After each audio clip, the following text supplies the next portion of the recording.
مسلمانوں، سب نمازیں خصوصاً بیچ کی نماز یعنی نماز عصر پورے اہتمام کے ساتھ ادا کرتے رہو اور اللہ کے آگے ادب سے کھڑے رہا کرو. پھر اگر تم خوف کی حالت میں ہو تو پیادے یا سوار جس حال میں ہو نماز پڑھ لو. پھر جب امن و اطمینان ہو جائے تو جس طریق سے اللہ نے تم کو سکھایا ہے جو تم پہلے نہیں جانتے تھے اللہ کو یاد کرو.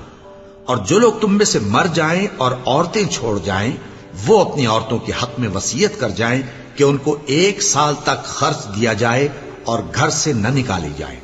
ہاں اگر وہ خود گھر سے چلی جائیں اور اپنے حق میں پسندیدہ کام یعنی نکاح کر لیں تو تم پر کچھ گناہ نہیں. اور اللہ زبردست ہے، حکمت والا ہے. اور مطلقہ عورتوں کو بھی دستور کے مطابق نان و نفقہ دینا چاہیے. پرہیزگاروں پر یہ بھی حق ہے. اسی طرح اللہ اپنے احکام تمہارے لیے بیان فرماتا ہے تاکہ